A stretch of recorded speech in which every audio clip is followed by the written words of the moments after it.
Arif, seorang TKI asal Indonesia yang telah lama bekerja di Rusia, memutuskan pulang ke kampung halamannya di Jawa Timur dengan membawa calon istrinya, Elena, seorang janda Rusia yang ia temui di sana.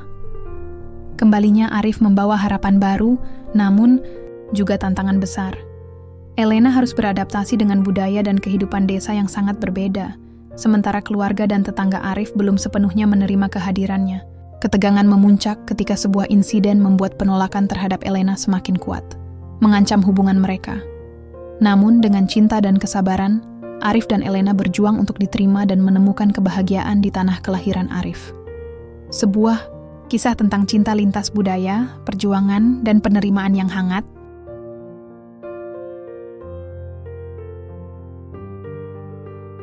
Arif menghela napas dalam-dalam saat roda pesawat menyentuh landasan Bandara Juanda. 5 tahun. 5 tahun ia menghirup udara dingin Moskow, mengais rezeki sebagai buruh konstruksi, dan menyimpan rindu pada kampung halaman yang selalu terngiang dalam mimpinya.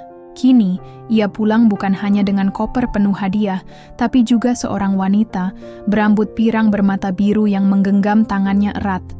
"Tenang, Dorogaya," bisik Arif dalam bahasa Rusia yang terbata-bata, menekan lembut jemari Elena yang berkeringat. Perempuan 28 tahun itu mengangguk cepat, matanya menyapu pemandangan melalui jendela pesawat. Panas Surabaya yang lembab membuat dahinya berkeringat, jauh berbeda dari salju April di kampung halamannya di Yekaterinburg. Perjalanan 8 jam dari bandara ke desa Karanganyar di Kabupaten Jombang diisi dengan tawa gugup Elena. "Mengapa semua orang menatapku seperti aku alien?"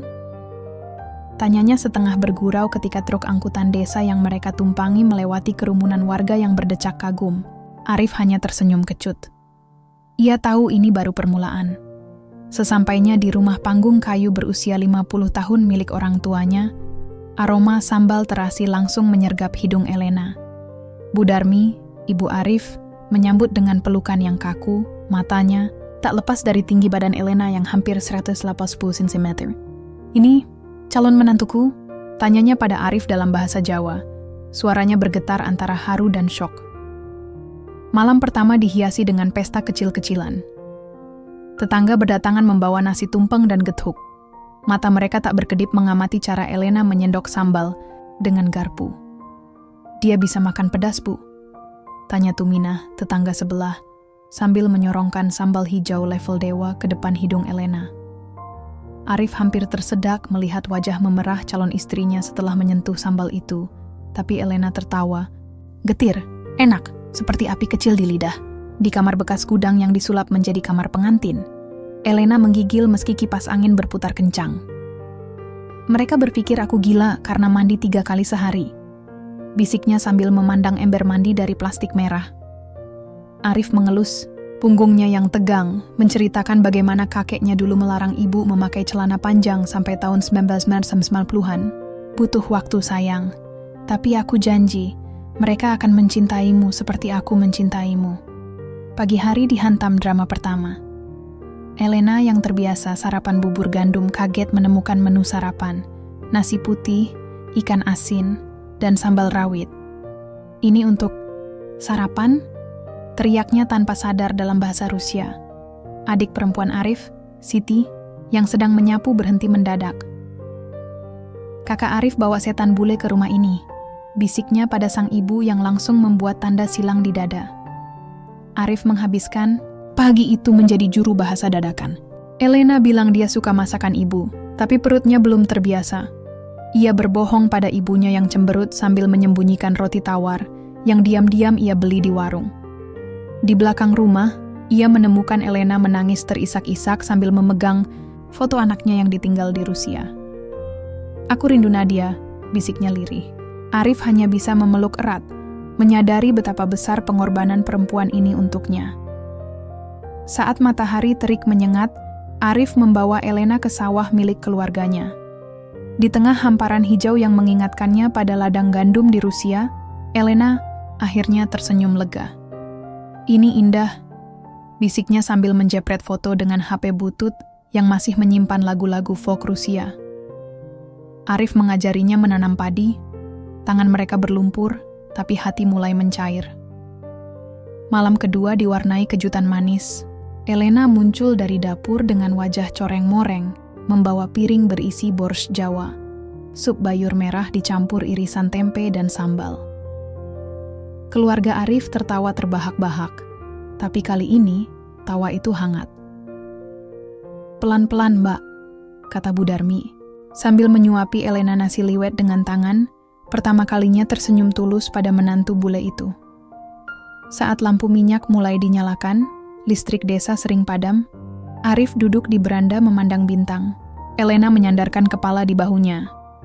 "Aku takut," bisiknya. Arif mencium keningnya yang masih beraroma minyak telon.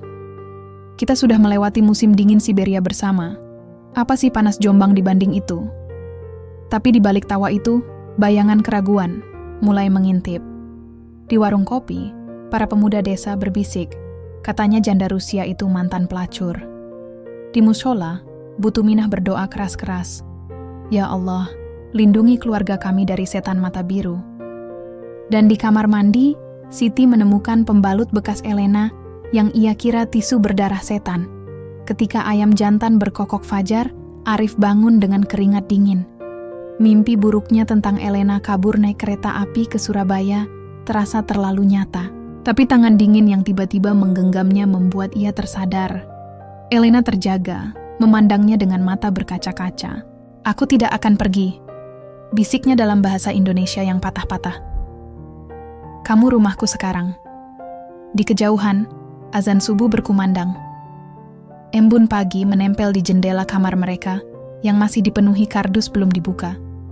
Sebuah kehidupan baru yang rapuh, tapi penuh harapan, telah dimulai. Pukul 04.30 dini hari, Elena terbangun oleh suara lesung penumbuk padi yang berdentum-dentum dari rumah tetangga. Matanya yang masih sembab menatap langit-langit kamar yang dihiasi sarang laba-laba. "Suara apa itu? Bom?" Bisiknya panik ke Arif yang sedang mengorok. 5 menit kemudian, ia menemukan dirinya berdiri di dapur lumpur bersama Bu Darmi, belajar menumbuk kedelai untuk tempe dengan alu seberat 3 kilogram. "Tanganmu salah pegang, Mbak." Bu Darmi membetulkan posisi jari Elena yang sudah lecet. Uap panas dari kuali besar berisi kedelai rebus membuat rambut pirang Elena keriting seperti mie instan. "Di Rusia, kita beli tempe di supermarket," keluhnya sambil mengipas wajahnya dengan ujung kebaya yang dipinjamkan Siti. Bu Darmi cekikikan, "Di sini, calon menantu harus bisa bikin tempe kalau mau dinikahi anakku." Pagi itu jadi ujian nyata. Elena yang terbiasa sarapan oatmeal harus menghadapi sepiring nasi jagung, pecel semanggi, dan rempeyek enting-enting. "Ini makanan ternak?" tanyanya polos saat melihat semanggi di piring. Siti yang duduk di depannya langsung tersedak teh, jahe. Arif menampar dahinya sendiri. "Itu sayuran sayang, seperti bayammu yang beku di Rusia." Masalah terbesar muncul saat mandi pagi. Elena yang nekat membawa shower portabel dari Moskow, terpaksa menyerah saat tahu air sumur harus dihemat. "Kita mandi pakai air hujan yang ditampung, Mbak," kata Siti sambil menyodorkan gayung plastik bergambar Doraemon. Adegan Elena menjerit-jerit karena air dingin menyentuh kulitnya, jadi tontonan gratis untuk anak-anak tetangga yang mengintip melalui celah pagar bambu. "Arif, aku butuh kopi," desis Elena siang itu. Tangan gemetar memegang gelas kopi tubruk yang penampakannya seperti lumpur kawah. Arif menggeleng, mengingatkan betapa langkanya Starbucks di kecamatan ini. Tapi keajaiban terjadi ketika Bu Tuminah datang membawa resep warisan. Kopi jahe dengan gula aren. "Minuman setan buat setan," bisik tetua desa itu sambil melirik sinis. Tapi Elena malah terseduh-seduh haru. Rasanya seperti rumah nenekku di Ural. Masalah budaya mulai merayap seperti semut di gula. Saat Arif mengajak Elena ke sawah, gadis Rusia itu nekat memakai celana pendek denim. Dasar tidak tahu malu, hardik Mbah Kromo, kakek Arif, sampai hampir pingsan melihat betis putih itu. Drama berlanjut ketika Elena tanpa sengaja menyeka keringat dengan ujung kebaya yang ternyata kain keramat warisan buyut. Bu Darmi harus melakukan ritual khusus dengan kemenyan dan bunga Kamboja untuk menetralisir kesialan. Bahasa jadi medan perang berikutnya. Elena yang belajar Indonesia lewat aplikasi sering salah ucap. Aku mau makan kamu, bisiknya mesra ke Arif di depan keluarga, membuat Siti menjerit-jerit malu. Tapi kekonyolannya justru jadi senjata ampuh. Saat ia memanggil Mbah Kromo Wiro Sableng, karena jenggotnya yang lebat, seluruh keluarga malah tertawa sampai menangis. Bule ini lebih Jawa daripada orang Jombang, celetuk Pak RT yang kebetulan lewat. Malam ke-20, benih konflik mulai tumbuh. Arif menemukan Elena diam-diam menangis di gubuk penyimpanan gabah, memeluk foto anaknya yang berusia 6 tahun. Aku khawatir Nadia lupa wajahku, bisiknya getir. Arif yang tak pernah tahu Elena punya anak terkejut, tapi hanya bisa mengusap punggung wanita itu. Kita akan jemput Nadia, aku janji. Tapi janji itu seperti pisau bermata dua. Esok paginya, Budarmi menguping percakapan mereka. Kau mau bawa lagi setan kecil ke rumah ini?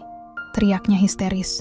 Kabar tentang anak haram itu menyebar lebih cepat dari asap kebakaran hutan. Di warung kopi, para pemuda mulai berbisik. Jangan-jangan itu anak hasil hubungan gelap dengan mafia Rusia. Tekanan memuncak saat acara pengajian rutin. Elena yang ingin menunjukkan niat baik malah salah salam. Alih-alih menunduk hormat, ia malah menyalami para ibu dengan ciuman pipi ala Eropa. Dia menghina kita, teriak Butuminah, langsung pura-pura kesurupan. Arif harus menebus dengan menyembelih 2 ekor ayam untuk kenduri dadakan.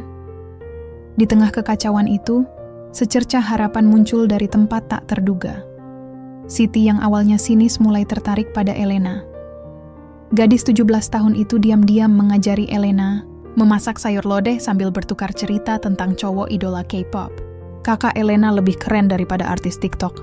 Akunya pada teman-temannya, meski masih sembunyi-sembunyi. Malam terakhir bulan itu, badai mengamuk. Hujan deras membuat atap seng kamar mereka berdentang-dentang. Elena yang ketakutan petir bersembunyi di kolong tempat tidur, mengingatkannya pada malam-malam dingin di Rusia saat mantan suaminya mabuk. Arif memeluknya erat, bersumpah akan melindunginya, tapi di luar, pohon mangga tua milik keluarga tumbang, menghancurkan pagar bambu. Pertanda buruk, teriak Budarmi keesokan paginya, menunjuk ke arah Elena yang sedang membantu membersihkan ranting. Kau membawa kutukan pada keluarga ini. Arif menatap ibunya dengan mata berkaca-kaca. Ibu, Elena bukan kutukan. Dia sedang belajar menjadi kita. Kalimat itu menggantung di udara lembab, seperti asap kemenyan yang tak kunjung padam. Elena yang mendengar dari balik pintu, hanya bisa memeluk sapu lidi erat-erat, air matanya menetes membasahi debu yang baru saja ia sapu. Di kejauhan, azan zuhur berkumandang, tapi kali ini suaranya terasa menusuk seperti tuduhan yang tak terucap. Kabut pagi masih menyelimuti sawah ketika teriakan Butuminah membelah desa. Ada foto bugil di HP-nya setan bule. Pekikannya menggema dari ujung gang sempit tempat para ibu berkumpul untuk belanja sayur. Elena yang sedang memilih kangkung, langsung pucat pasi. Sementara Arif menjatuhkan ikat pinggang kulit pemberian majikan lamanya di Rusia. Foto itu, sebuah lukisan tubuh seni di Galeri Saint Petersburg, yang menampilkan Elena bertelanjang dada dengan cat tubuh bertema tradisional. Rusia tiba-tiba muncul di grup WhatsApp warga. Entah bagaimana, foto yang hanya disimpan di laptop Arif itu bocor. Ini seni, bantah Elena gemetar sambil menunjuk motif bunga khas Ural di lukisan tubuhnya. Tapi bagi Mbah Kromo yang melihatnya lewat kacamata kakeknya, itu adalah bukti nyata. Praktik ilmu hitam, Arif menggedor pintu kamar Siti yang tiba-tiba mengunci diri. Kau yang ambil foto dari laptopku?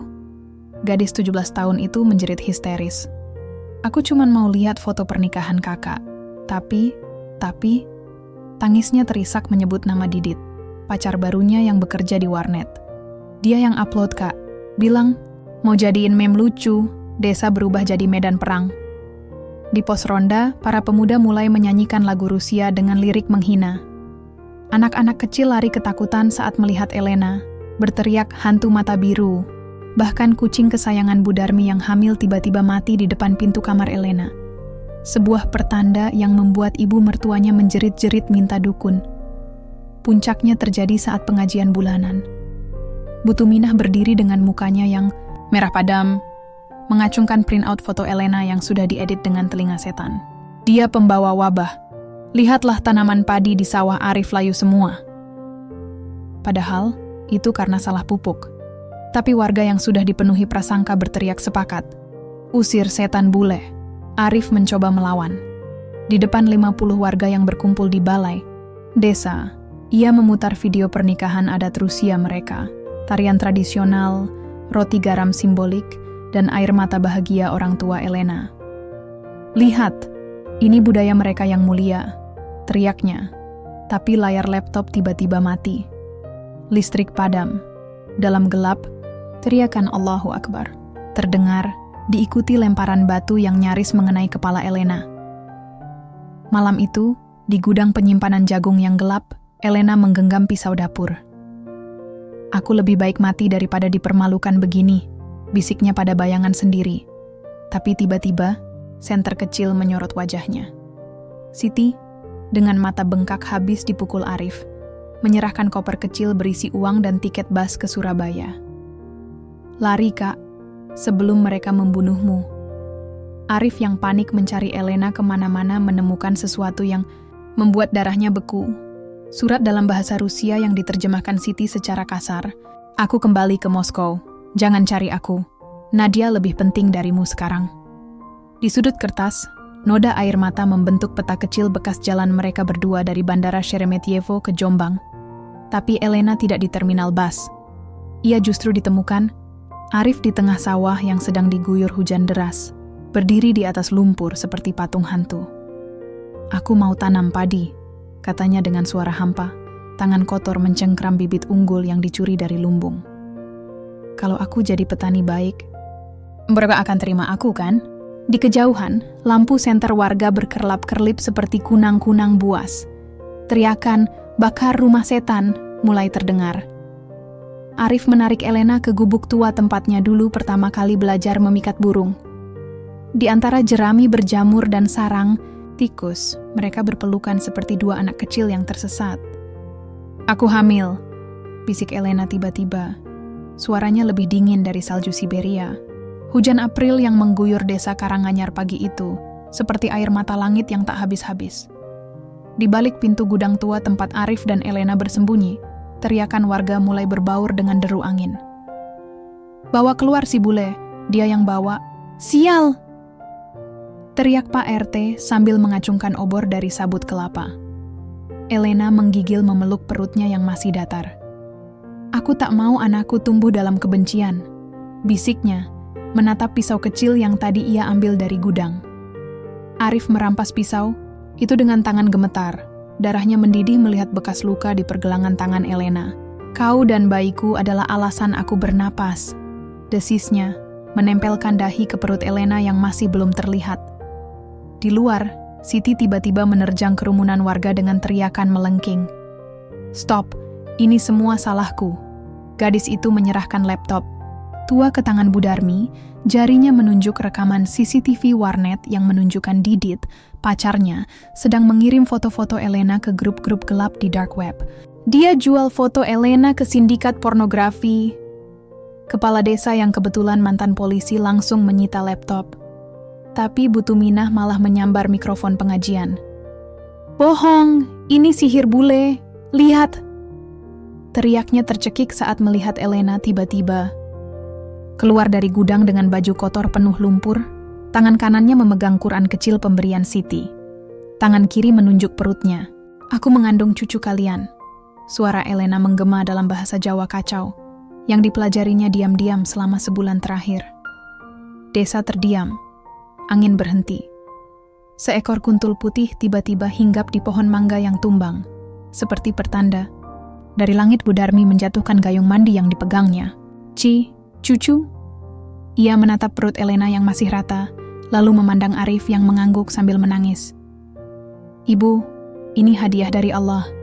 Ujiannya, bisik Arif, memegangi tangan ibunya yang dingin. Tapi Mbah Kromo malah mengacungkan tongkatnya. Cucu, setan, lebih baik kubunuh dalam kandungan. Teriakan itu memicu keributan.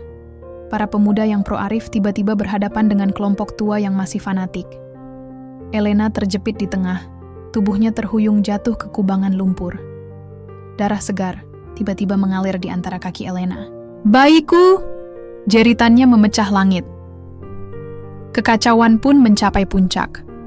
Arif menggendong Elena yang pucat pasi, berlari menembus hujan menuju klinik desa yang jaraknya 3 kilometer.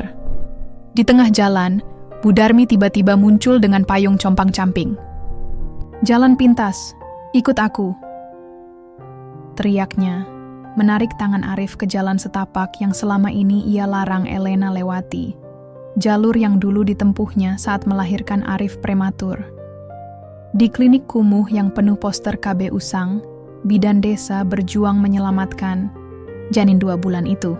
"Dia stres berat, harus tenang," teriak bidan sambil menyuntikkan obat tradisional yang diragukan ke tangan Elena. Arif berdoa dalam bahasa Rusia, Jawa, dan Arab sekaligus. Di luar, keajaiban terjadi. Siti memimpin sekelompok pemuda membagikan print-out dokumen asli, Elena, ijazah, sastra dari Universitas Negeri Yekaterinburg, surat nikah sah dengan Arif di KUA Moskow, bahkan surat wasiat orang tua Elena yang menyetujui pernikahan ini. "Dia bukan pelacur, dia guru bahasa," teriak Siti, suaranya parau. Bu Tumina, yang melihat foto Elena sedang mengajar anak-anak pengungsi Suriah di Chechnya mulai ragu. Tapi dia tidak pakai jilbab. Bisiknya lemah. Siti menyodorkan foto lain. Elena bersimpuh di depan makam. Ayahnya di Rusia memakai kerudung hitam khas janda ortodoks. Agamanya berbeda, tapi hatinya suci. Malam itu, di ruang klinik yang berbau obat-obatan, keajaiban kedua terjadi. Bu Darmi tiba-tiba menyodorkan kalung emas warisan nenek buyutnya ke leher Elena. "Untuk cucuku," bisiknya sambil menyentuh perut Elena yang masih kram. "Maafkan ibu terlalu buta oleh adat." Elena menangis tersedu-sedu, memeluk mertuanya yang kaku awalnya, lalu semakin erat. Di luar jendela, kerumunan warga mulai membubarkan diri. Beberapa pemuda bahkan mulai membersihkan puing-puing pagar yang rusak kemarin. Tapi pertanda buruk datang lagi. Bidan desa membisikkan pada Arif. Dia harus ke rumah sakit besar, janinnya lemah. Masalahnya, uang. Tabungan Arif habis untuk membeli tiket Elena ke Indonesia. Di tengah keputusasaan, teriakan Siti dari luar membuat mereka terkejut. "Ada kotak amal di warung kopi untuk perbaikan masjid." Matanya berbinar licik. Arif mengerti. Dalam 3 jam, kotak amal pembangunan mushola itu penuh dengan uang receh, dan 1 amplop tebal berisi uang hasil penjualan laptop Bu Tuminah yang diam-diam ia curi. "Allah Maha Tahu," bisik Bu Tuminah malu-malu saat melihat Arif menghitung uang. Aku dengar anak kecil menangis dalam mimpiku. Suaranya seperti adzan. Mobil ambulans desa yang reyot membawa Elena ke rumah sakit di Surabaya. Di jok belakang, Bu Darmi memeluk erat menantunya sambil terus mengusap perutnya. "Cucuku harus kuat seperti kakeknya dulu melawan penjajah," bisiknya, menceritakan kisah kakek buyut Arif yang pejuang kemerdekaan, hal yang tak pernah ia ceritakan pada siapapun. Di rumah sakit, dokter menegakkan diagnosis yang membuat mereka semelimbung, bukan keguguran, tapi kehamilan kembar. Tapi kondisi ibu lemah. "Harus istirahat total," kata dokter sambil menunjuk hasil lab yang menunjukkan Elena kekurangan gizi parah. Arif menatap wajah kurus Elena yang tertidur karena obat. Di tangannya, daftar menu diet ketat dari dokter. Di saku, sisa uang yang hanya cukup untuk seminggu. Di luar jendela, Bu Darmi sedang belajar bahasa Rusia dari aplikasi Siti. "Zdravstvuyte, spasibo." Malam itu, di ruang tunggu yang dingin, Arif menemukan secarik kertas dalam dompet Elena. Surat untuk Nadia yang belum selesai. "Sayangku, di negeri aneh ini aku belajar bahwa cinta itu seperti padi. Harus direndam dalam lumpur, diinjak-injak, sebelum akhirnya berbuah manis. 2 tahun telah berlalu sejak badai fitnah itu reda. Kabut pagi di desa Karanganyar kini disambut oleh celoteh riang dua bocah kembar bermata biru yang berlarian di antara pematang sawah. "Nadia, Alex, jangan jauh-jauh," teriak Elena dalam bahasa Jawa yang sudah fasih sambil menyimpan HP yang baru saja menerima video call dari Moskow. Nadia yang kini berusia 8 tahun sedang menunjukkan rapor sekolahnya yang dipenuhi nilai A. Rumah panggung tua itu telah bertransformasi. Dindingnya dipenuhi lukisan bertema wayang Rusia. Gambar Gatot Kaca dengan topi Ushanka, Sinta dalam saravan tradisional. Di dapur, Bu Darmi dengan bangga memamerkan menu fusion terbarunya. Sate rempah dengan saus smetana. Ini resep mertuanya, Elena di Yekaterinburg, katanya pada Bu Tuminah, yang kini menjadi tukang cicip tetap. Perubahan terbesar ada di balai desa. Ruang yang dulu jadi tempat penghakiman Elena, kini dipenuhi mural karya anak-anak. Gambar planet bumi yang dihiasi batik. Dan Matryoshka, Pak RT yang dulu paling vokal kini jadi pemandu wisata dadakan, membawa turis-turis Eropa yang penasaran dengan desa toleransi viral di TikTok. Malam itu, di tengah persiapan syukuran ulang tahun kedua Nadia dan Alex, kabar mengejutkan datang. Pesawat dari Moskow delay badai salju. Elena gemetar memegang tiket elektronik Nadia yang seharusnya tiba besok. Di ruang tamu, koper kecil bertuliskan huruf Cyrillic sudah disiapkan, berisi boneka Matryoshka dengan wajah lukisan keluarga mereka. Tapi, alam rupanya punya rencana lain. Saat azan maghrib berkumandang, teriakan Siti yang kini jadi mahasiswa jurusan hubungan internasional membelah desa. Ada pesawat kecil mendarat di lapangan voli. Nadia, dengan rambut dikepang ala tradisional Rusia dan kebaya merah muda, melompat dari pesawat charter sewaan Arif. Tangan kanan menggenggam paspor. Tangan kiri memeluk erat kakek neneknya dari pihak ibu yang ikut datang. "Mama, ya skuchal po tebe." "Aku merindukanmu, Ibu," teriak Nadia dalam bahasa Rusia yang membuat seluruh warga berhenti mengunyah lemper. Elena yang sudah 2 tahun menahan rindu roboh, memeluk anak sulungnya sambil berbisik dalam 3 bahasa, sekaligus malam syukuran berubah jadi pesta budaya dadakan. Nadia dengan lincah menari jaipong bersama anak-anak desa, sambil sesekali menyelipkan gerakan Cossack dance. Kakek Nikolai, ayah Elena, malah asyik bermain kartu gaple dengan Mbah Kromo. Kedua kakek dari benua berbeda itu bertengkar sengit soal strategi, tapi berpelukan erat saat sama-sama menang. Di tengah keriuhan, Arif menarik Elena ke gudang tua yang kini jadi ruang baca komunitas. "Lihat," bisiknya sambil membuka laptop. Di layar, ada desain rumah baru dengan arsitektur Jawa Rusia, beranda joglo dengan jendela kaca patri ala gereja ortodoks. "Kita akan buka homestay. Nadia bisa mengajar bahasa Rusia, kau bisa jadi pemandu wisata kuliner." Tapi Elena malah menyodorkan surat dari Kedutaan Besar Rusia. "Mereka tawari aku jadi duta budaya di Jakarta," bisiknya ragu. Di luar, teriakan Nadia yang sedang diajak Bu Darmi membuat getuk singkong terdengar. "Tapi, ini sudah rumah kita." Fajar menyingsing ketika pesta usai. Di pematang sawah yang dulu jadi saksi bisu perjuangan mereka, Arif dan Elena duduk memandang matahari terbit. Di kejauhan, Nadia dan kedua adiknya sedang asyik memberi nama anak ayam baru dengan campuran kata Budi dan Ivan. "Masih ingat malam kita di gudang ini?" tanya Arif sambil memainkan kalung emas warisan yang kini dikenakan Nadia. Elena mengangguk, matanya menerawang ke gudang yang kini penuh rak buku dan lukisan. "Sekarang tempat ini menyimpan cerita kita, untuk mereka," bisiknya, menunjuk Alex yang sedang asyik membaca buku bergambar wayang versi Rusia.